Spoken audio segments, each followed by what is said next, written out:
திருநன்றவூர் அப்போஸ்தல கிறிஸ்தவ சபை வழங்கும் இயேசு தரிசன ஊழியங்கள்.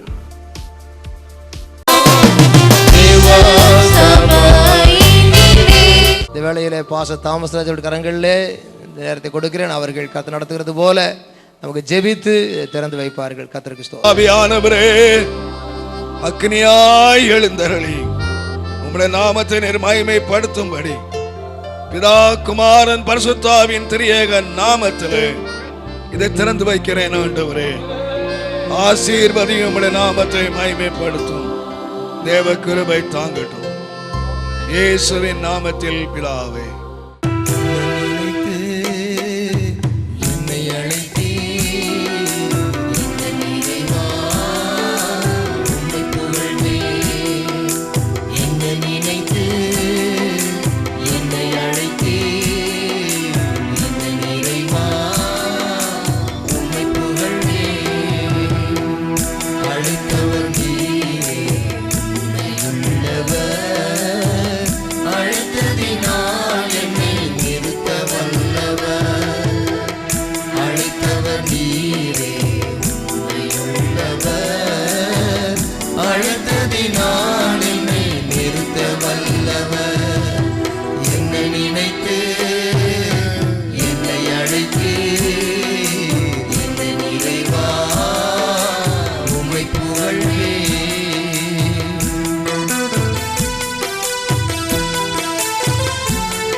பிறந்த இந்த புவியிலே என்னிலே பெருமையா சொல்ல எதுவும் இல்லையே.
சேவை செய்யவே எங்கள் மேல் நெருப்பை போல் அபிஷேகம் ஊற்றுமே.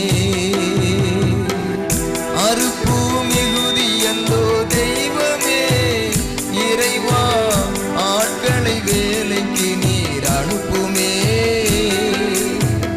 பொறுப்புள்ள உந்தன் சேவை செய்யவே எங்கள் மேல் நெருப்பை போல் அபிஷேகம் ஊற்றுமே. ஆத்தும அறுவடை அனுதினம் நடந்திட ஆயிரங்களை இன்னும் எழுப்புமே. ஆயிரங்களை இன்னும் எழுப்புமே. அழைத்தவர் நீரே உண்மையுள்ளவர், அழைத்ததினால் என்னை நிறுத்த வல்லவர். ஆமென். உங்களை அழைக்கிறவர் உண்மை உள்ளவர். அவர் அப்படியுள்ளவர். சோர்ந்து போகாதீர்கள், பயப்படாதீர்கள். எந்த சூழ்நிலையிலும் அவரை நாம் மகிமைப்படுத்த முடியும். என்ன நினைத்து என்னை அழைத்தே என் இறைவா உம்மை புகழ்வே. ஆமென். என்ன நினைத்து என்னை அழைத்தே என் இறைவா உம்மை புகழ்வே.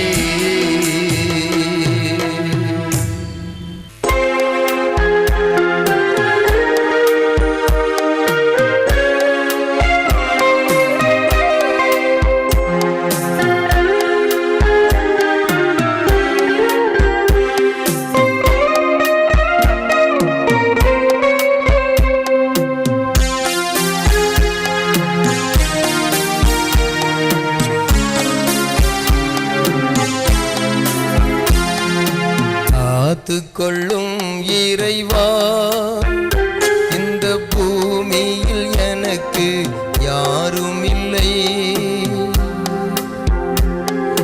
காத்துக்கொள்ளும் இறைவா, இந்த பூமியில் எனக்கு யாரும் இல்லை. உமையன்றி வேறு துணையும் இல்லை, உம்மை போல் எவரும் இல்லை. உம்மை போல் எவரும் இல்லை. காத்துக்கொள்ளும் இறைவா, இந்த பூமியில் எனக்கு யாரும் இல்லை. காத்துக்கொள்ளும் இறைவா.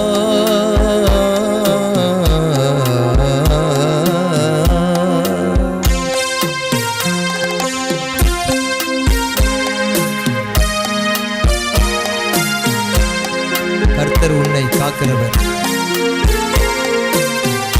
கர்த்தர் உன் வலது பக்கத்தில் உனக்கு நிழலாயிருக்கிறார். இஸ்ரவேலை காக்கிறவர் உறங்குவதும் இல்லை, தூங்குவதும் இல்லை.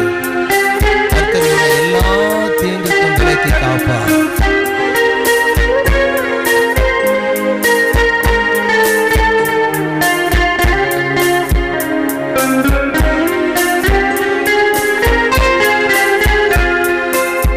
கால்கள் இருந்தும் நடக்க இயலா மானிடனாய் நான் பிறந்ததேனோ.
கண்கள் இருந்தும் உம்மை காணாத மானிடர்க்காய் நான் வேண்டிடவோ, மானிடர்க்காய் நான் வேண்டிடவோ. காத்துக்கொள்ளும் இறைவா, இந்த பூமியில் எனக்கு யாரும் இல்லை. காத்துக்கொள்ளும் இறைவா,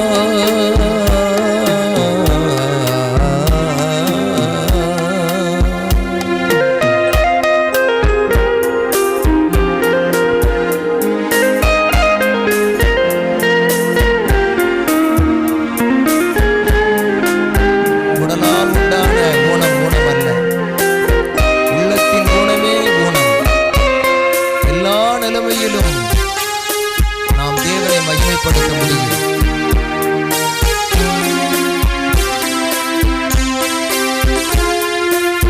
கைகள் இருந்தும் கைகள் இருந்தும் கைகள் இருந்தும் உழைக்க இயலா மானிடனாய் நான் பிறந்ததேனோ.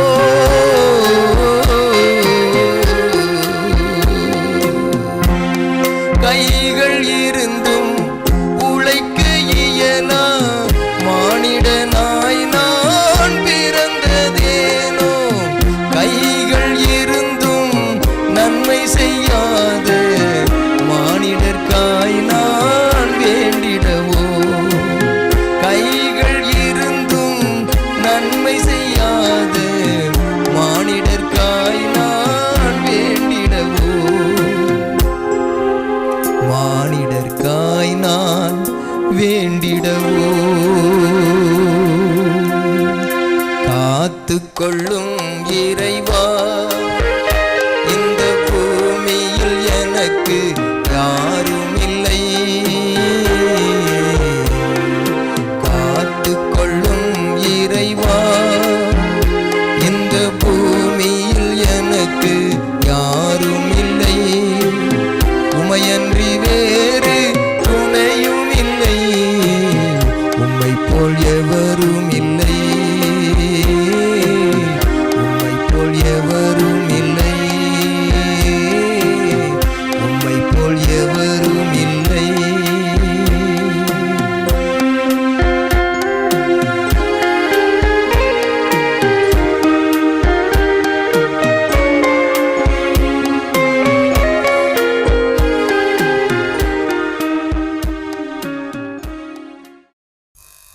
கர்த்தருடைய பரிசுத்த நாமத்திற்கு மகிமையும் கனமும் துதியும் சதா காலங்களிலும் உண்டாவதாக.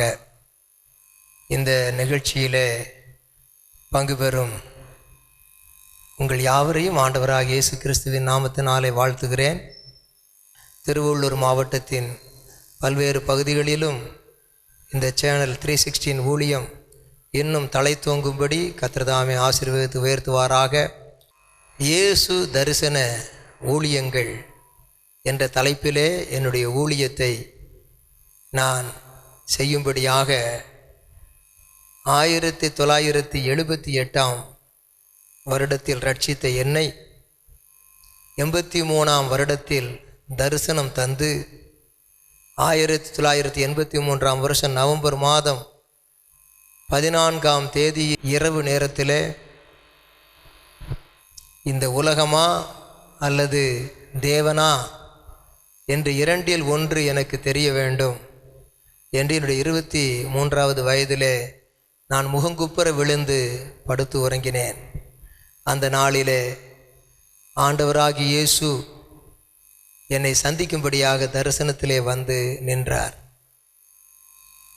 அவரை நேர்முகமாய் சந்திக்கும் பொழுது இந்த தரிசனம் எப்படிப்பட்டதாக இருந்ததென்றால், கண்களை திறந்து பார்த்தால் என்னுடைய தாயார் உண்மையாகவே வீட்டிலே ஜெபித்து கொண்டிருக்கிறதை நான் பார்க்கிறேன். கண்களை மூடும் பொழுது இயேசுவையும் அவர் காண்பிக்கிற தரிசனத்தையும் நான் பார்க்கிறேன். அப்படியாக ஒரு தரிசனம் எனக்கு கிடைத்தது. 1978 ஆண்டு ஆண்டவராகிய இயேசு கிறிஸ்துவை சொந்த இரட்சகராக ஏற்றுக்கொண்ட நான், இருதயத்தில் சுத்தமுள்ளவர்கள் பாக்கியவான்கள், அவர்கள் தேவனை தரிசிப்பார்கள் என்ற வாக்குப்படி எனக்கு அவர் நிச்சயமாக தரிசனமாக வேண்டும் என்று ஒரு நாள் முழுவதும் உபவாசம் இருந்து ஒரு தனி அறையிலே தெரிந்த என்னுடைய நண்பருடைய வீட்டிலே நான் ஜெபத்தில் இருந்தேன். அந்த நாளிலே நான் கண்ட தரிசனத்தின் எதிர்பார்ப்பு ஆண்டவருக்கு முன்பாக ஒரு விதையாக விதைக்கப்பட்டது. அதற்கு பிறகு இந்த 1983 வருஷத்தில் நவம்பர் மாதம் 14ஆம் தேதி இரவிலே முகங்குப்புற விழுந்து கிடந்த எனக்கு உலகமா அல்லது தேவனா, ரெண்டில் ஒன்றை தெரிந்து கொள்ள வேண்டும் என்ற ஒரு தீர்மானத்தோடு என் வாழ்க்கையிலே நம்பிக்கையற்றவனாக இருக்கிற சூழ்நிலையிலே ஆண்டவர் இயேசு ஏறக்குறைய 5 அடிக்கு மேல் 6 அடி உயரம் இருக்கும், நல்ல வண்ணமான சரீரம், நல்ல அழகான திருமுகம் கண்முன்னே தோன்றினார். அப்பொழுது அவரை பார்த்து, தேவன் தம்முடைய ஒரே பேரான குமாரனை விசுவாசிக்கிறவன் எவனோ என்று எழுதப்பட்டிருக்கிறது, நீங்கள் தானா என்று நான் அவரை பார்த்து கேட்டேன். அப்பொழுது ஆண்டவர் தலையசைத்து எனக்கு முன்பாக அவருடைய அன்பை காட்டினார். ஆண்டவரே, உம்முடைய ஊழியத்திலே நான் ஒரே சீராய் நிலைத்திருக்க வேண்டும், உம்முடைய நாமத்தினாலே பெரிய காரியங்களை செய்ய வேண்டும் என்று கேட்டபோது ஆண்டவர் என்னை பார்த்து சொன்னார், எத்தனை தரமோ நீ சொல்லுகிறாய், சொல்லுகிறபடி நீ செய்கிறதில்லையே என்று என்னை குறித்து அவர் சொன்னார். அப்பொழுது வயது 23.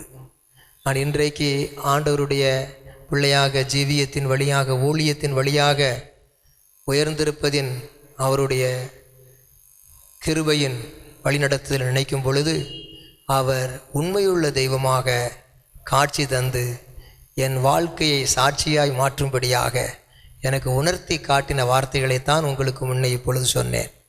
ஆண்டவர் சித்தத்துக்கு பூரணமாக ஒப்பு கொடுக்க வேண்டும் என்று தீர்மானித்தேன். தொடர்ந்து அவர் நடத்தின வழிகளை 15 பக்கங்கள் நான் எழுதி வைத்திருக்கிறேன். ஆண்டவர் அந்த தரிசனத்தில் 3 பகுதியான காரியங்களை எனக்கு காண்பித்தார். முதலாவது, ஆண்டவரை தொடர்ந்து நான் பின்பற்றுகிற பொழுது என் கண்களுக்கு எதிரே ஒரு குருடான மனிதன் நடந்து வருகிறதை பார்க்கிறேன். அவனுடைய கண்ணில் ஒரு வெள்ளை படலம் ஒன்று கருவிழியிலே படர்ந்திருந்தது. அதை பார்த்த உடனே, இயேசுவே நீங்கள் சுகமாக்குகிறீங்களா, இல்லையா நான் சுகமாகட்டுமா என்று சொல்லி அவசரப்பட்டவனாக ஆண்டவர் என்னோடு நின்று கொண்டிருக்கிற அந்த நேரத்தில் தானே அவன் கண்களில் கையை வைத்தேன். உடனே அவன் தும்மல் இட்டு அவன் கண்கள் திறந்தவனாக இயேசுவை பார்த்தான். அந்த நேரத்தில் ஆண்டவர் அமைதியாக இருந்தார். இரண்டாவதாக நான் தொடர்ந்து போய்கொண்டே இருந்தேன். இந்த முதலாவது தரிசனத்தின் விளக்கம் என்னவென்றால், அற்புதம் முக்கியமல்ல, சுவிசேஷத்திற்காகத்தான் அற்புதமே தவிர வெறும் அற்புதம் முக்கியமல்ல என்பதை சுட்டி காட்டுகிறவராக ஆண்டவர் மௌனமாக இருந்தார். சுவிசேஷத்தை பிரசங்கியுங்கள், அதற்கு பிறகு வியாதியஸ்தர்களை சுஸ்தமாக்குங்கள், மரித்தோரை எழுப்புங்கள் என்று அநேக ஊழியங்களை செய்யும்படி சொன்னார். அந்த வேத வசன ஆதாரத்தின்படி அவருடைய அமைதலான பார்வை எனக்கு புரிய வைத்தது. முதலாவது இயேசுவை காண்பிக்கிறதற்குத்தான் அற்புதமே தவிர அற்புதம் முக்கியமல்ல. அதுதான் முதல் தரிசனத்தின் இந்த அர்த்தம். உடனே தானே நான் அதை பிற்பாடு விளங்கி கொண்டாலும் இப்பொழுது அந்த விளக்கத்தையும் இணைத்து உங்களுக்கு சொல்லுகிறேன். தரிசனம் முடிந்த பிறகுதான் விளக்கம் கிடைத்தது. நான் ஒவ்வொரு தரிசனத்திலும் இந்த விளக்கத்தை இப்படி சொல்லி கொண்டு போகிறேன். முதலாவது, சுயத்தை நீ உடைத்து போடு, என்னை காட்டி கொடுப்பது, என்னுடைய சுவிசேஷத்தின் மூலமாக அற்புதங்களை நிகழ்த்துவதே ஊழியத்தின் நோக்கமாக இருக்க வேண்டும் என்று வெளிப்படுத்தினார். இரண்டாவதாக, தொடர்ந்து இயேசு நடந்து போகிறார், நான் அவர் பின்னே நடந்து போகிறேன். இயேசு போய்கொண்டே இருக்கும் பொழுது இன்னொரு மனிதனை அவரோடு நடந்து சென்ற நான் சந்தித்தேன். அவன் செவிடும் ஊமையுமான மனிதனாய் காணப்பட்டான். இப்பொழுது இயேசு என்னோடும் பேசுவதற்கு முந்திக் கொண்டார். என் மேலே உன் கையை வை, என் மேலே உன் கையை வைத்து அவன் என்னை பார்க்கும்படியாக சொல் என்றார். உடனே தானே அந்த மனிதனை பார்த்து இயேசுவை பார் என்று சொன்ன உடனே அவன் தும்மலிட்டு அவனுடைய சரீரத்திலே சுகம் உண்டாகிறதை நான் பார்க்கிறேன். அவன் நன்றாகி விடுகிறான். இந்த தரிசனத்தின் விளக்கம் என்னவென்றால், என்னாலே அல்லாமல் உங்களால் ஒன்றும் செய்யக்கூடாது. நானே மெய்யான திராட்சை செடி, நீங்கள் கொடிகள். கொடியானது செடியிலே நிலைத்திருந்தால்தான் கனி கொடுக்க முடியும் என்ற கிறிஸ்துவோடு கூட ஐக்கியமாக இருந்து அவருடைய பிரசன்னத்தில் அவரோடு இருந்து ஊழியங்களை செய்ய வேண்டும் என்று இந்த இரண்டாவது தரிசனத்தின் விளக்கம் எனக்கு அதை பின்பு புரிய வைத்தார். தரிசனத்தில் இணைத்து நான் உங்களுக்கு புரியும்படியாக இதை நான் சொல்லிக்கொள்ளுகிறேன். இந்த இரண்டாவது தரிசனம் முடியும் போது நான் கண்களை திறக்கிறேன். திறந்தால் என்னுடைய தாயார் ஒரு வீட்டினுடைய ஒரு மூலையிலே முழங்கால் படியிட்டு, என் மகனை கிருபைகளால் வரங்களால் நிரப்பும், ஊழியத்திலே பயன்படுத்தும் என்று ஜெபித்து கொண்டே இருக்கிறார்கள். என்னுடைய தாயார் ஒரு பள்ளிக்கூட ஆசிரியை. ஒரு பள்ளிக்கூட ஆசிரியையாக இருந்தாலும் ஊழிய வாஞ்சை உள்ளவர்கள். அவர்கள் ஜெபித்து கொண்டே இருக்கிறார்கள். நான் அந்த ஜெபத்தை கேட்டுவிட்டு மறுபடியும் கண்களை மூடிக்கொண்டு இயேசுவை தரிசிக்க வேண்டுமே என்ற நோக்கத்தோடு எதிர்பார்ப்போடு கண்களை மூடிக்கொள்ளுகிறேன். மறுபடியும் இயேசு நடந்து போகிறார். நான் அவரோடு கூட நடந்து போகிறேன்.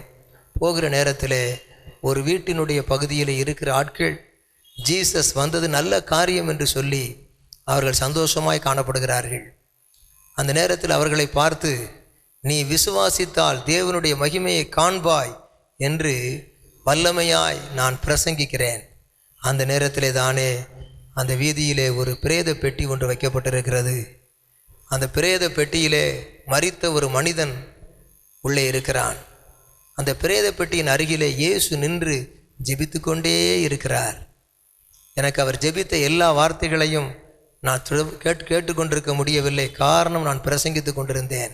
நீ விசுவாசித்தால் தேவனுடைய மகிமையை காண்பாய் என்று பிரசங்கித்து கொண்டிருக்கிற வேளையிலே தானே இயேசு அனுக்கிரகம் செய்யும் என்று ஜெபித்து முடிக்கிற ஒரு சத்தம் என கேட்டது. மரித்தவன் கடலிலிருந்து கரையிலே துள்ளி விழுந்த மீனை போல அவன் பெட்டியிலே எழுந்து உட்கார்ந்து கொண்டான்.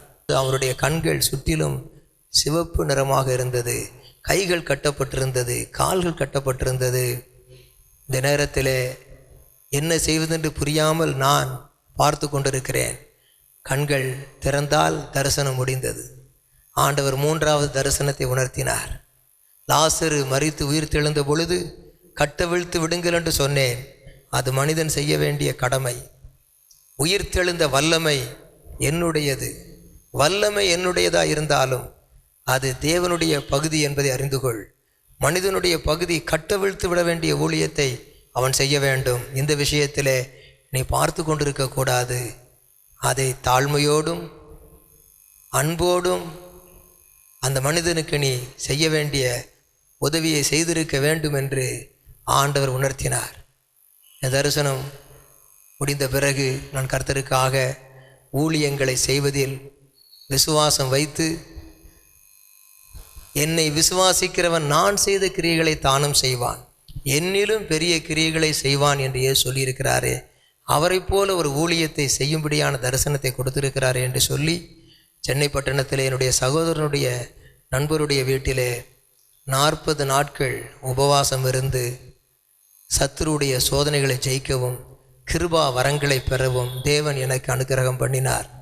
அப்படியாக என் ஊழியத்தை துவங்கி என்னுடைய வாழ்க்கையிலே ஆண்டவர் தந்த தரிசனத்தின்படி என்னுடைய திருமண வாழ்க்கைக்கு பிறகு ஒரு சபையின் ஊழியத்தை நிறைவேற்றி கொண்டு வருகிறேன். இந்த ஊழியத்தை செய்யும் பொழுது என்னுடைய குடும்பத்திலேயே இந்த தரிசனத்துக்கேற்ற அனுபவங்களை நான் காண வேண்டியதாக இருந்தது. 1985 வருடம் இந்த திருநின்றவூர் பகுதியிலே ஒரு ஊளையிடுகிற வனாந்தரம் போல சுற்றுவட்டார இடம் காணப்பட்ட போது அங்கே சரியான ஒரு மருத்துவமனையின் ஒத்தாசையோ ஒரு ஆலோசனைக்கான உறவினர்களோ யாரும் இல்லாத போது புதிய சந்திப்பான இடத்திலே துன்பமான ஒரு சூழ்நிலை எனக்கு ஏற்பட்டது. என்னுடைய முதலாவது மகன் காட்சனை பெற்றெடுக்க வேண்டிய தருணத்திலே என்னுடைய மனைவிக்கு சரியான ஒரு மருத்துவ ஒத்தாசை கிடைக்க வேண்டிய சரியான நேரத்தில் கிடைக்காதபடி திடீரென்று இங்கே உள்ளதான குறிப்பிட்ட ஒரு மருத்துவர் go to Egmore, no equipments here, எங்களிடத்தில் அதற்கு வேண்டிய கவனிக்க வேண்டிய பொருள்கள் இல்லை, நீங்கள் உடனடியாக எக்மோருக்கு செல்லுங்கள் என்று சொல்லி கடைசி நேரத்தில் கைவிட்டு விட்ட சூழ்நிலையிலே நாங்கள் புறப்பட்டு சென்றோம். சந்தர்ப்பவசமாக முதலாவது மகன் பிகாஸ் ஆஃப் லேட் சீசரின் காலதாமதமான ஒரு அறுவை சிகிச்சை நிமித்தமாக அவன் பிறக்கும் பொழுது மிகவும் பரிதாபமான நிலையிலே ஒரு வாழைப்பழத்தின் தொலியை தரையிலிட்டால் எப்படி அசையாமல் கிடக்குமோ அப்படி அவன் பிறந்து விட்டான். அந்த நேரத்திலே டாக்டர்கள், உங்கள் பிள்ளை பிழைக்க மாட்டான், சிரிக்க மாட்டான், பேச மாட்டான், ஏதோ இருக்கிற வரைக்கும் என்று சொல்லுகிற ஒரு வார்த்தையைத்தான் நாங்கள் கேட்டுவிட்டு வந்தோம். ஆனால் கர்த்தருடைய கிருபையினாலே அந்த பிள்ளை பிறப்பதற்கு முன்பதாகவே காட்சன் என்ற பெயரை சூட்டி ஆண்டவருடைய ஊழியத்துக்காக கொடுப்போம் என்று நியமித்திருந்த என்னுடைய ஜெபத்தை நினைத்த ஆண்டவர் அவனுக்கு ஜீவனை கொடுத்து இம்மட்டும் அவன் தவழ்ந்து ஒரு சேரில் உட்கார்ந்திருக்கிற அளவுக்கு இப்பொழுது பார்க்கிற அந்த மகனை கர்த்தர் பலப்படுத்தி இருக்கிறார். படிப்படியாக நாளுக்கு நாள் ஆண்டவர் அற்புதங்களை செய்து பலப்படுத்தின கிருபைக்காக நான் கர்த்தரை ஸ்தோத்தரிக்கிறேன். இந்த மகனுக்காக இந்த நேரத்தில் ஜெபிக்க நேரம் கொடுத்த பொழுது அவன் சொன்ன வார்த்தைகள் எங்களுக்கு புரியும். என்னுடைய கர்த்தருடைய நாமத்துக்கு ஸ்தோத்திரம், என்னுடைய அப்பா செய்தி கொடுக்க போகிறார்கள் என்று சொல்லி அவன் சொன்ன வார்த்தையை ஒரு சாட்சிக்காகத்தான் சொல்ல வைத்தோம். வெல் ப்ரொனவுன்சியேஷன் அங்கே அவனுக்கு வராவிட்டாலும் அவன் இந்த அளவுக்கு அறிவுத்திறனோடு பேசவும் ஒரு சேரில் ஒரு ஆசனத்தில் அமர்ந்திருக்கவும் தக்கதாக கிருபை பாராட்டின ஆண்டவர் தொடர்ந்து பெரிய காரியங்களை செய்வார் என்று நான் உள்ளபூர்வமாக நாங்கள் விசுவாசிக்கிறோம். கர்த்தருக்கு ஸ்தோத்திரம். நான் என் மனைவி அதற்காக ஜெபித்து வருகிறோம். சபையின் விசுவாசிகளும் ஜெபித்து வருகிறார்கள். இரண்டாவதாக எங்களுக்கு பிறந்ததான ஒரு பெண் பிள்ளை, அவளுடைய பேர் கிளாடிஸ். அந்த பிள்ளை பிறந்து 40 நாட்களிலே அம்மை வியாதியினாலே பாதிக்கப்பட்டாள். காரணம், வீட்டுக்கு வேலைக்கு வந்ததான ஒரு பெண்மணி தன்னுடைய பிள்ளைக்கு அம்மை வியாதி சிக்கன் பாக்ஸ் அது போட்டதினாலே தலைக்கு தண்ணீர் விட்டு அந்த நாளில் தானே வேலைக்கு வந்தபோது நன்றாக இருந்த என்னுடைய பிள்ளைக்கு அந்த அம்மை வியாதி தொடர்ந்தது. 40 நாள் குழந்தையாக இருந்த பிள்ளைக்கு 2 கண்களும் குருடாகிவிட்டது. வாய் பேச முடியாதபடி, கண்கள் 2 தெரியாதபடி, காதுகள் 2 செவிட்டுத்தன்மை உள்ளதாய் போய்விட்டது. 2 காதுகளும் சுத்தமாய் கேட்காதபடி போய்விட்டது. 2 ஹேரிங் ஏட் மிஷின் வைத்திருந்தோம், காது மிஷின் பொருத்தி இருந்தோம். அதை கையினாலே வலதுபுறத்திலும் இடதுபுறத்திலும் எடுத்து கீழே போட்டு விடுவாள். அப்படிப்பட்டதான நிலையிலே அந்த மிஷின்கள் 2 சாட்சிக்காக வீட்டில் நாங்கள் வைத்திருந்தோம். இப்பொழுதுதான் ஒருவருக்கு ஒரு மிஷினை உதவியாக கொடுத்தோம். இன்னொரு மிஷின் வீட்டில் கூட இருக்குது. 2700 ரூபாய் 1993ஆம் வருஷத்தில் நடந்த சம்பவத்தை சொல்லுகிறேன்.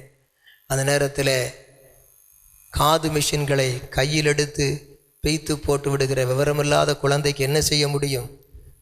சில மருத்துவங்களை நாங்கள் மேற்கொள்வதற்கு என்ன செய்வதென்ற ஆலோசனை எங்களுக்கு தெரியவில்லை. அந்த சந்தர்ப்பத்திலே, ஆண்டவரே, செவிடருடைய காதுகளை திறக்கும்படியான தரிசனத்தை தந்தவரே என்று சொல்லி, குருடருடைய கண்களை திறப்பதற்கு தரிசனம் தந்தவரே என்று சொல்லி அவரை நோக்கி ஜெபித்து பிள்ளையினுடைய கண்களிலே கைகளை வைத்து ஜெபித்தேன், காதுகளிலே கைகளை வைத்து ஜெபித்தேன். இன்றைக்கு ஒரு குண்டூசியை தரையில் போட்டு எடுத்து விடுகிற அளவுக்கு அந்த மகள் கிளாடிஸுடைய கண்களை கர்த்தர் பரிபூரணமாக சுகமாக்கி இருக்கிறார்.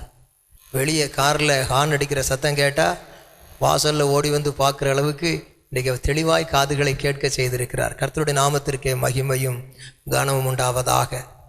மூன்றாவதாக, மரித்தோரை உயிரோடு எழுப்புகிற தரிசனம் என்னுடைய வீட்டிலேயே நிறைவேறினது.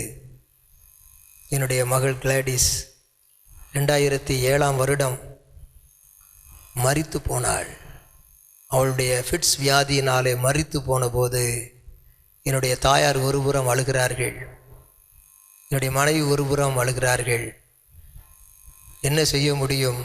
அந்த நேரத்தில் நானும் உடனடியாக என்னுடைய வஸ்திரங்களை அணிந்து கொண்டு ஆக வேண்டிய காரியங்களை கவனிக்க வேண்டும் என்பதுதான் அடுத்த வேலை. பிள்ளையை பார்த்தால் அப்படியே கண் நிலை குத்தி விட்டது. ஆடு அறுத்த பிற்பாடு கண்கள் நின்றது போல் கண்கள் நின்று விட்டது. நாடியை தொட்டு பார்த்தால் கையிலே நாடி இல்லை. எல்லா உடல் பகுதிகளும் குளிர்ந்து விட்டது. அப்படியே அசையாத பிணமாக கிடக்கிறாள். இந்த நேரத்தில் ஏதாகிலும் மருத்துவரிடத்திலாகிலும் காண்பிக்க வேண்டும் என்ற எண்ணம் தோன்றுகிறது. மறுபுறம் மரித்தோரை உயிரோடு எழுப்புவா என்ற தரிசனத்தை கொடுத்தார் என்பதை நினைத்து இயேசுவே என்று சத்தமிட்டு அந்த பிள்ளையை தூக்கி மார்பிலே அணைத்த பொழுது ஒரு இமைப்பொழுதிலே கர்த்தர் மறுஜீவனை கொடுத்தார். பிள்ளை உயிரோடு எழுந்தாள். இன்றைக்கு அந்த பிள்ளை நல்ல பார்வை உள்ளவளாக, செவித்திறன் உள்ளவளாக, நல்ல ஜீவனுள்ள மகளாக இருக்கிறாள்.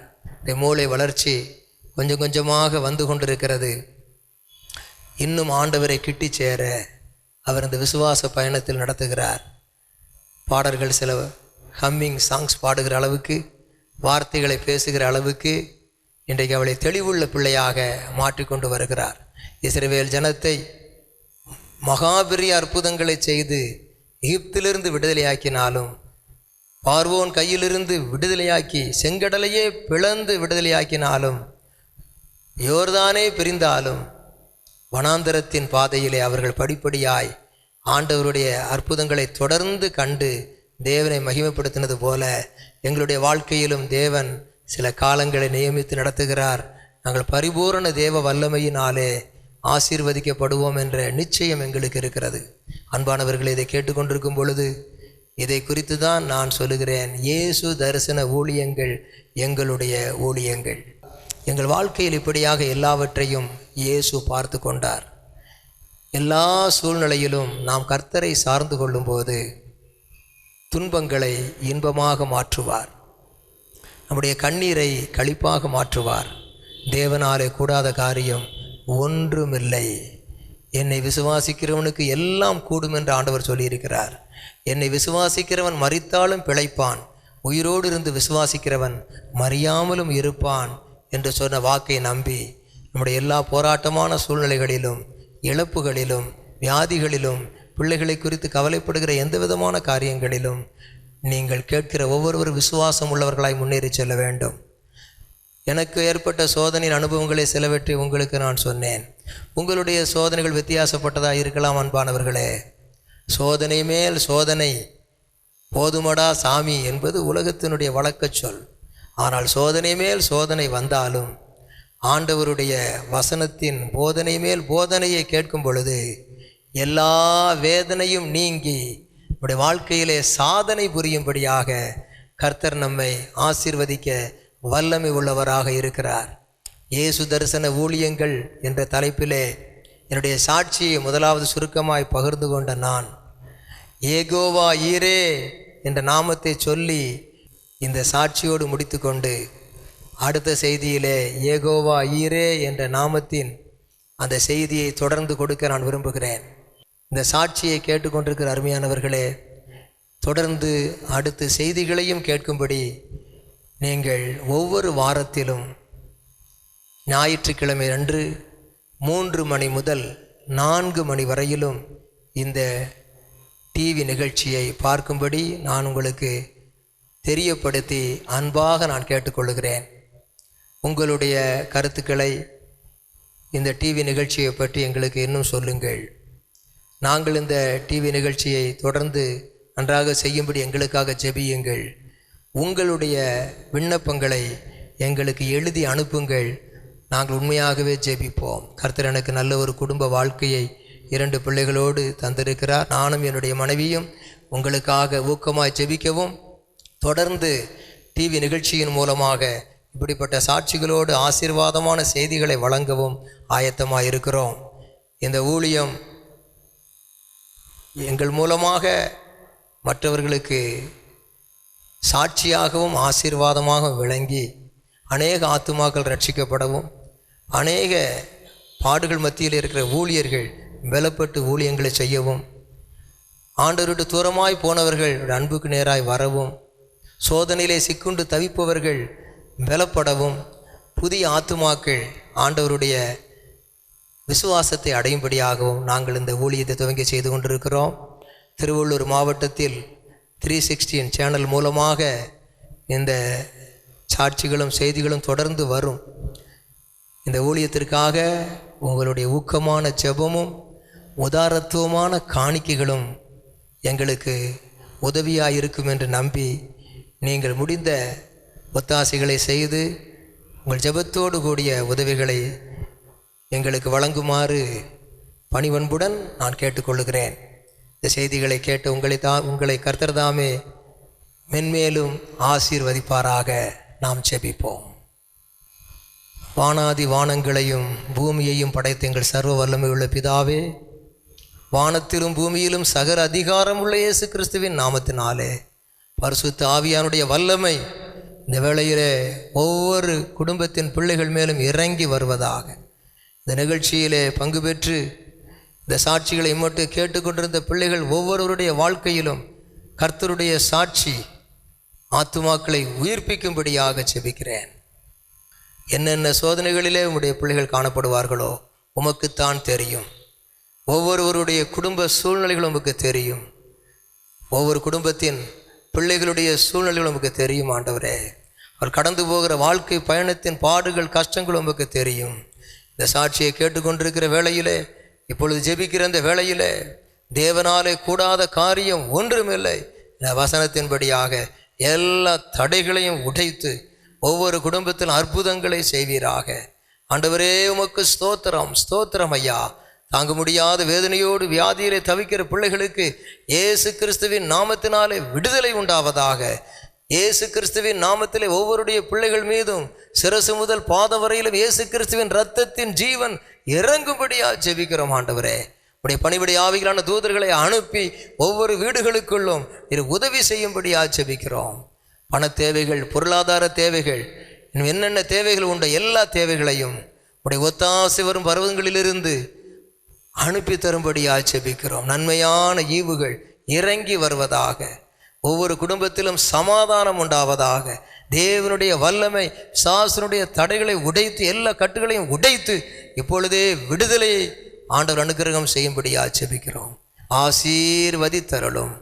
இயேசு கிறிஸ்துவின் நாமத்தில் வேண்டுகிறோம் ஜீவனுள்ள பிதாவே, ஆமேன்.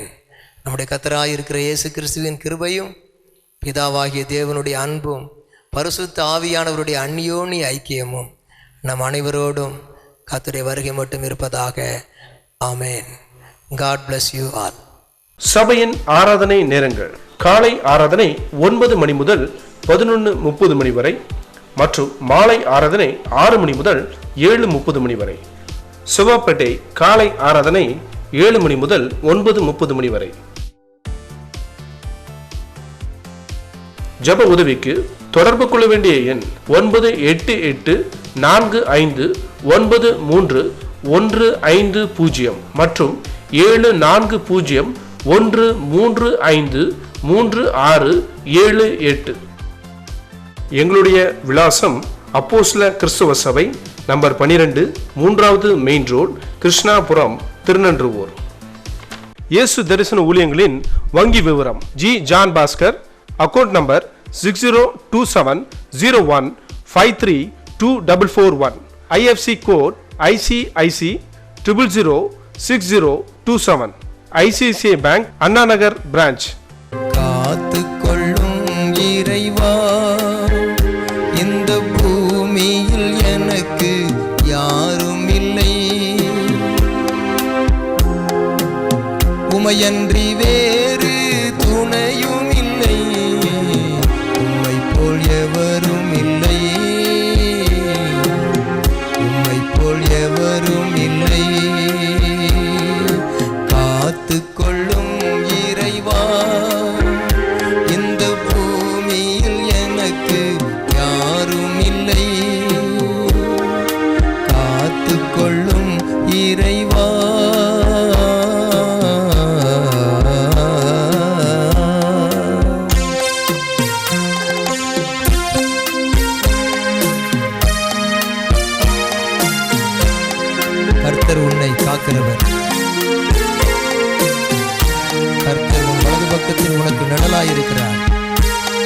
இஸ்ரவேலை காக்கிறவர் உறங்குவதும் இல்லை, தூங்குவதும் இல்லை.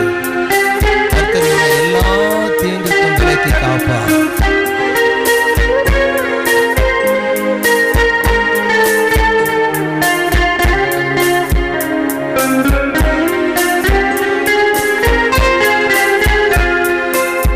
கால்கள் இருந்தும் நடக்க இயலா மானிடனாய் நான் பிறந்ததேனோ.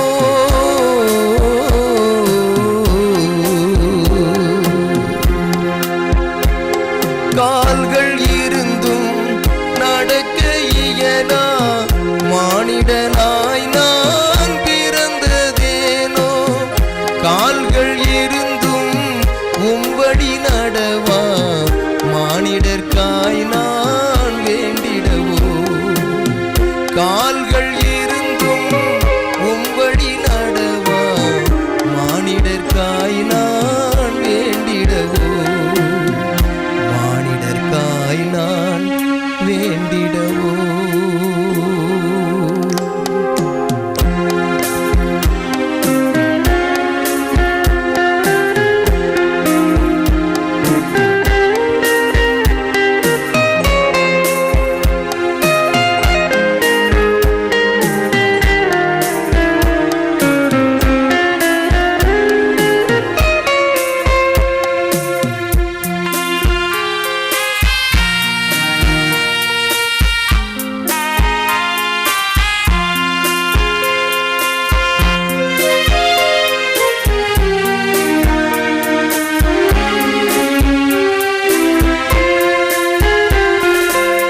கண்கள் இருந்தும் காண இயலா மானிடனாய் நான் பிறந்ததேனோ.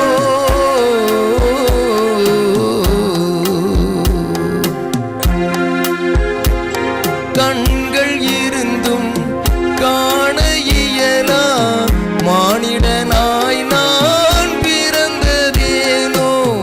கண்கள் இருந்தும் உமை காணாத மானிடர்காய் நான் வேண்டிடவோ. கண்கள் இருந்தும் உமை காணாத மானிடர்காய் நான் வேண்டிடவோ. மானிடர்காய் நான் வேண்டிடவோ.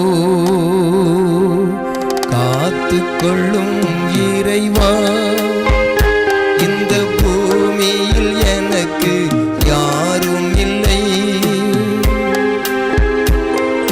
காத்துக்கொள்ளும் இறைவா,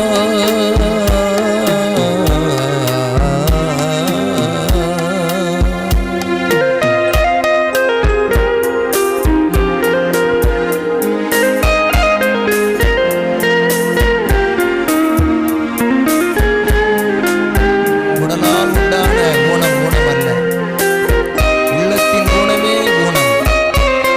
எல்லா நிலைமையிலும் நாம் தேவனை மகிமைப்படுத்த முடியும்.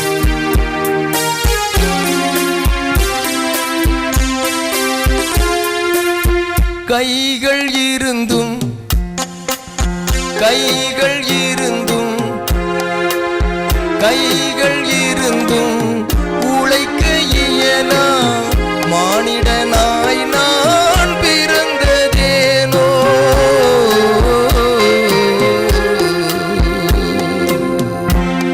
கைகள் இருந்தும் உழைக்க இயலா மானிடனாய் நான் பிறந்ததேனோ. கைகள் இருந்தும் நன்மை செய்யாத மானிடர்காய் நான் வேண்டிடவோ. கைகள் இருந்தும் நன்மை செய்யாத மானிடர்காய் நான் வேண்டிடவோ. மானிடர்காய் நான் வேண்டிடவோ. காத்துக்கொள்ளும் இறைவா, இந்த பூமியில் எனக்கு